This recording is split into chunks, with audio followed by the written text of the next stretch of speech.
अस्सलाम वालेकुम प्यारे बच्चों, उम्मीद करती हूँ आप सब लोग खैरियत से होंगे। आज मैं आपके लिए एक और नई उर्दू की कहानी लेकर आई हूँ। इस कहानी का नाम है मोतियों का हार। मैं आपके लिए रोज़ प्यारी प्यारी उर्दू की कहानियाँ लेकर आती हूँ, तो जॉयफुल सीरीज़ देखते रहा करें और इस चैनल को सब्सक्राइब करें। तो कहानी शुरू करते हैं। पुराने वक्तों की बात है कि एक गाँव में दो बच्चे रहते थे। लड़के का नाम इफ्तिखार और लड़की का नाम अफशा था। जब इफ्तिखार और अफशा बड़े हो गए तो इन्हें अपने घर के वारिस का ख्याल आया। इनके वालिदैन की कोई वसीयत नहीं थी, इन्होंने फैसला गांव के बुजुर्गों पर छोड़ दिया। इसके बाप की एक थोड़ी सी ज़मीन थी जिस पर वो फसल बोता था, और इसकी माँ के पास एक खूबसूरत मोतियों का हार था। यही इन दोनों की विरासत थी। बुजुर्गों के फैसले के मुताबिक मोतियों का हार अफशा के हिस्से में आया और फसल बोने के लिए पूरी ज़मीन इफ्तिखार के हिस्से में आई।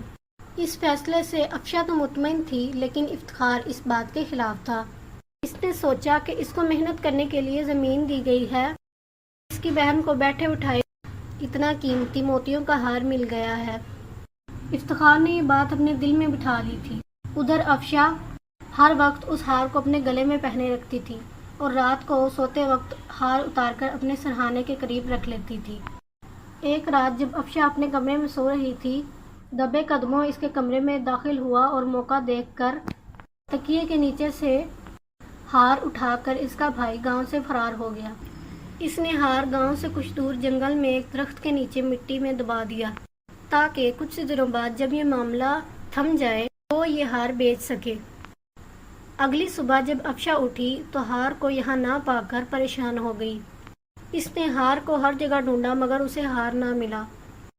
काफ़ी देर तक हार ढूंढने के बावजूद जब अफशा को हार ना मिला तो इसने गांव में ऐलान करवा दिया कि जो शख्स इसको इसकी माँ का मिला हुआ हार ला कर देगा, अफशा उससे शादी कर लेगी। इन दिनों इस मुल्क का शहजादा अरसलान भेस बदलकर रियाया का हाल देखने इस गांव में आया हुआ था। इसे अफशा के गुमशुदा हार के बारे में पता चला। इसने एक आदमी से सारा माजरा पूछा। अब इसका पहला शक इफ्तिखार पर गया, क्योंकि वो बहुत पुरसुकून था, जबकि इसकी बहन का इतना कीमती हार गुम हो गया था। परेशान तो इसे भी होना चाहिए था। शहजादे ने अफशा की मदद का फैसला किया, इसीलिए वो वापस महल नहीं गया।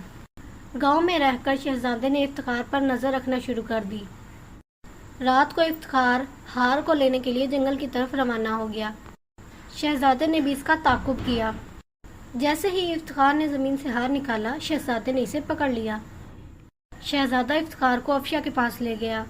शहजादे ने अफशा को सारा माजरा सुनाया और ये भी बताया कि वो इस मुल्क का शहजादा है और वो चाहता है कि इफ्तिखार को सजा मिले, लेकिन अफशा ने मना कर दिया। शहजादा अफशा की इस रहमदिली से बहुत मुतासिर हुआ।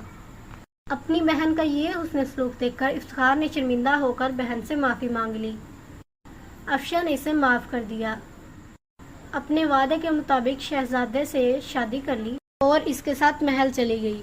इफ्तिखार अब भी उसी छोटे से घर में रहता था और अपनी ज़मीन पर फसल उगाता था, और उधर शहजादा अरसलान और शहजादी अफशा हंसी खुशी ज़िंदगी गुजार रहे थे। इस कहानी से हमें ये सबक मिलता है कि हमें दूसरों की कीमती चीज़ें देखकर हसद नहीं करना चाहिए और हमेशा ईमानदारी और मेहनत से काम करना चाहिए।